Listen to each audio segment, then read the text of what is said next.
Hello, good afternoon, everyone. My name is Manjusha Kulkarni. I'm Executive Director of APCON, the Asian Pacific Policy and Planning Council, and co-founder of Stop AAPI Hate, the nation's leading aggregator of anti-Asian hate incidents across the country. It's my pleasure to be with you all today for our closing session of the 2021 Los Angeles Congress of Neighborhoods. As you'll see in the chat, it reminds you that you can put questions into the chat. A reminder that these sessions are being recorded for publication. And attendees are required to adhere to the Congress Code of Conduct policy. It's been a wonderful day today, and I want to give the general manager, Raquel Beltran, an opportunity to share her closing remarks with you now. Raquel? Good afternoon. Thank you very, very much. It's a great to see you. Glad to have you joining us this afternoon. We've worked on many projects together, and it gives me honor to be joining you here on this stage once again. And congratulations to all of you. So today has truly been a day full of story, self, us, and now. Cool blocks, funding, reducing carbon footprints, beautification, navigating land use, reducing barriers, equity, equality, and inclusion, youth development, creating opportunities to reduce incarceration, examining how we are making, how we market, plan, and beautify our communities, learning how we fund and plan our activities, emergency preparedness in a balanced, inclusive, and representative neighborhood council system, thinking about the budget for the future of Los Angeles and for the communities that we serve. I greatly appreciate the hard work that made this day the success that it is. The planning committee is represented by individuals with varied perspectives and distinct perspectives. To reach this day, compromise was an important foundation. So I close leaving you with a quote from Margaret Mead, who once said, "A small group of thoughtful people could change the world." And indeed, it's the only thing that ever has. So congratulations to all of you. Thank you very, very much for everything that you've done and that we'll continue to do in the neighborhood council system. And we're here to give you support. Thank you. Thank you, Raquel. And now I want to introduce a woman who really needs no introduction, Dr. Molina Abdullah, who is co-founder of the Black Lives Matter movement here in Los Angeles, BLM Los Angeles. It's just so wonderful to have you with us today to give our keynote address. And so I'm going to just turn it over to you so that we can hear from your wisdom and knowledge and really ground us in all of the learnings of today and how we move forward. Dr. Abdullah? Sure. Well, thank you so much for having me. I'm grateful to have been asked to speak. I'm grateful that Black Lives Matter was included along with People's Budget LA Coalition. I know that you all have had some workshops so far with People's Budget LA. And I really want to ground us in what I think today means, what I think neighborhood councils mean, and what I think our charge means. So I am here at a leadership retreat, and this retreat reminds us that we have to take time to vision. We have to take time to step back from spaces that demand immediate attention, that demand hustle and bustle and reaction and response, and sometimes move us away from setting our own agenda and charting our own course. Really what today is about, my space here at this retreat, but also the space that you all have at the Congress of Neighborhoods, is a space to chart our own course. I want us to think about what neighborhood councils are really all about, what it means to represent our people, to advocate for our people, to undertake the charge of democracy. And my training is as a political scientist. And so democracy with a small d is really about rule by the people, rule by the people. There's no better example in all of the country than the neighborhood councils that we have, rule by the people. And so, you know, when we think about 2020, and the year that's just passed, right? I often described it as a moment when the world cracked wide open, as a moment when a pandemic forced us into our homes and gave us actually space, although it's, you know, felt like a dystopic novel or film, right? It also challenged us to be alone with ourselves and connect with each other in new ways. It challenged us to think deeply about the kind of world that we want to build, about the kind of Los Angeles that we want to build. And 2020 marked a moment when the world cracked wide open. By May of 2020, you know, we saw the murders of George Floyd and Breonna Taylor and Ahmaud Arbery across the country. But here in Los Angeles, we also experienced the murders of people like Dejan Kazee and Fred Williams and Daniel Hernandez and so many others. Their blood was spilled, and they caused us to say, again, this is a moment when the world has cracked wide open. What do we do with this moment?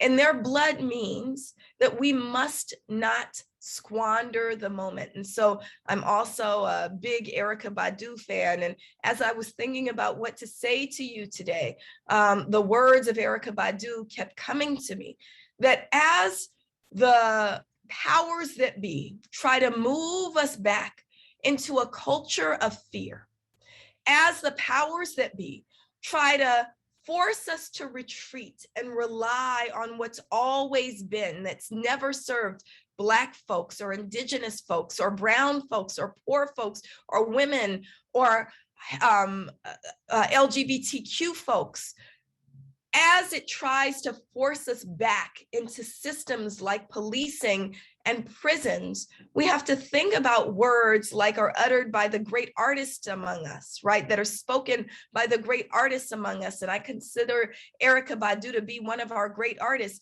when she says, you don't have to believe everything that you think.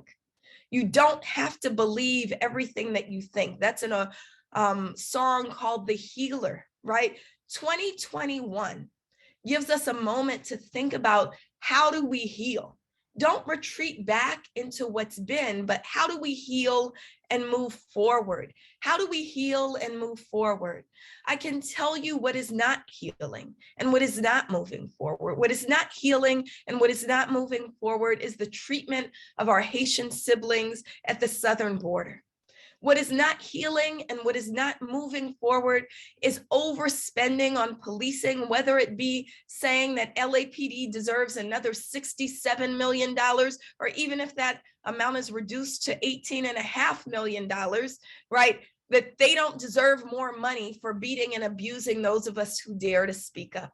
What is not healing and what is not moving forward is overspending on jails and trying to recall those elected officials who dare to be visionary. What is healing, what is moving forward is remembering that Los Angeles is the birthplace of Black Lives Matter.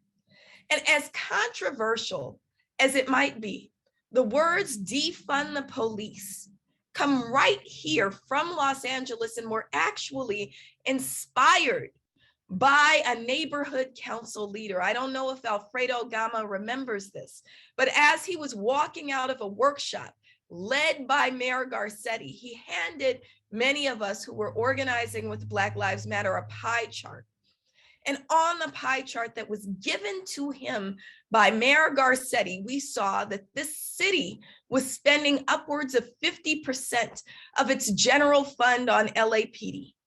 And we were all in shock. And universally, as we passed around that pie chart, regardless of our political leanings, and we passed it around not just to Black Lives Matter, but to everyone who we could hand it to, we thought, that is way too much. That is way too much.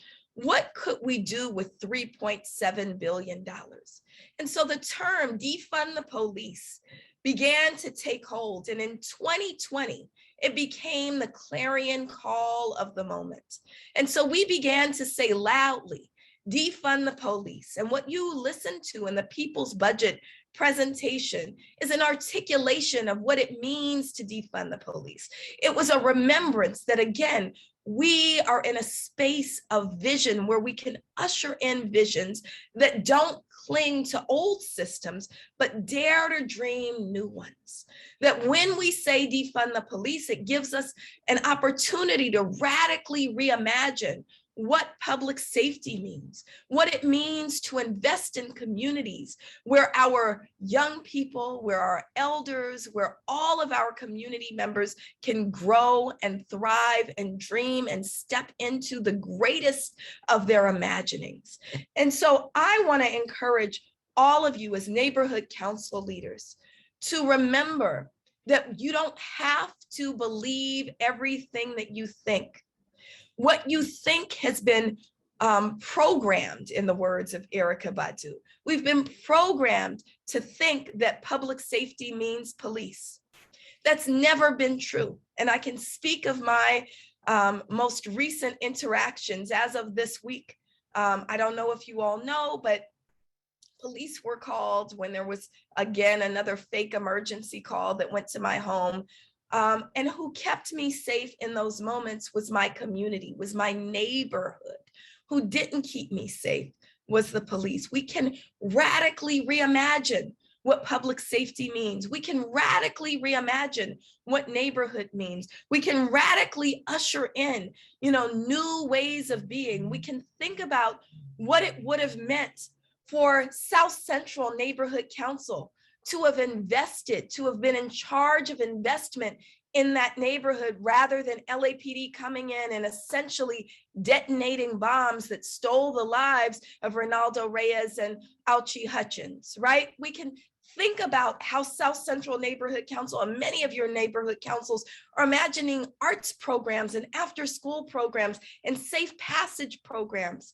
I want us to remember not to squander this moment. And I also want to challenge you, because these systems will have you believe that as neighborhood council leaders, you have to be beholden to the systems that already exist. You don't belong to the systems that already exist. We don't belong to the systems that create racism, that create heterosexism, that create capitalism and sexism and all of these kinds of interlocking forms of oppressions. We should not be owned by them. We should shake that off and remember that we belong to our communities. We belong to our neighborhoods. And so what do our neighborhoods need? Let's radically imagine what that is. Let's ask our neighborhoods what they need.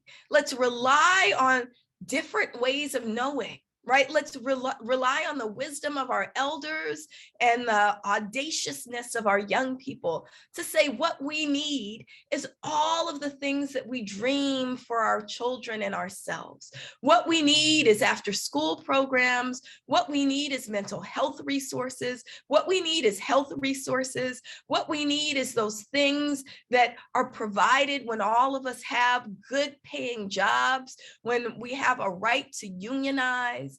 Those are the things that we actually need. And let's create those investments. Let's remember that we don't need to bind ourselves to old ways of being. And so let's not be afraid of words like defund the police. Let's not be afraid of what it means to divest and invest. Let's choose the side of our people. Let's radically vision a Los Angeles and a world that's fit for the growth and flourishing of our communities, and let's do the work. I invite all of you to join the People's Budget work, to join the defund the police work, to challenge public officials and the system, to say that we don't have to have senior lead officers and other folks who are bound up in old systems chart the course. We can chart our own course. We can join organizations like Black Lives Matter, like White People for Black Lives. We can engage in both protest and politics. We can both vote and organize. We can be in the streets and we can be at the ballot box. and we can do the work to build a Los Angeles that is really fit for our people, where everyone is housed, where everyone has mental health resources, where everyone has good education, where everyone can radically dream, and we can build what is truly the city of angels. And so I'm so grateful again to be here, and I look forward to continuing to build with all of you. For more on any of this, please visit blmla.org or peoplesbudgetla.com. Again, thank you so much. Thank you so much, Dr. Abdullah, for that message. It was so needed in this moment, and what a wonderful way to close us out. We now have Daniel Perez to adjourn us. He's the chair of the 2021 LA Congress of Neighborhoods Planning Committee. So thank you, Daniel, for our adjournment message. Thank you so very much. What an incredible day we've had. I am inspired by all that we've gotten to experience today between our keynote speakers, our workshops. I am just so excited about what our neighborhood councils are going to do next. Today, some of our workshops were informative, some were controversial, but I think every opportunity today we had to expand in our role as city leaders was a blessing. And I am, again, very excited for what comes next in Los Angeles. I now have the opportunity, before we adjourn, to announce the winners of our raffle giveaway. So those earlier swag bags that Judy was kind enough to model for us, your names should be coming up on the screen now if you were selected as one of our winners. If your name isn't on the screen, don't fret. You still have one more opportunity to win one of those amazing swag bags if you complete the workshop evaluation at the end of the next session. So thank you for doing that. Also, thank you in advance for completing our workshop survey at the, our post-event survey that will come in your email tomorrow. We find your input extremely valuable in preparing for next year. So with that said, thank you so much to everyone who participated and took and made a part in today's activities, everyone from our speakers to our volunteers, our department partners, and of course, all of you who attended today. Thank you so much. And this is the end of the closing session of the 2021 Los Angeles Congress of Neighborhoods. Don't log off just yet. Stick around for one last bonus session of workshops. Thank you and have a great rest of your day.